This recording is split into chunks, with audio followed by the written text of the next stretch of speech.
Hello guys, आप लोगों का स्वागत है इस छोटे से ब्लॉग में। आज मैं आप लोगों को मिथिला हाट दिखा रहा हूँ। देखिए, ये मिथिला हाट का ऑफिशियल सेक्शन सब है और यहाँ कुछ अच्छे अच्छे दुकान भी है जहाँ आप अपने मनपसंद कपड़ा भी खरीद सकते हैं।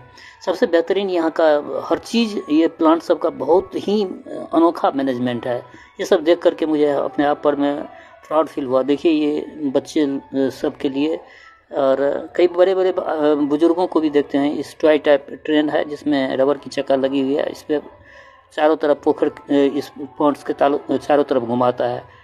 देखिए कितना सुंदर बेहतरीन यहाँ का हर व्यवस्था है, अनोखा व्यवस्था है। ये सब देख करके हमें गर्व होता है कि हमारे मिथिलांचल का ये सब एक बहुत ही इम्पोर्टेंट कल्चरल हेरिटेज है जो कि एक्सप्लोर कर रहा है, बता रहा है कि हमारे मिथिलांचल में किसी चीज़ की संसाधन की कमी नहीं है।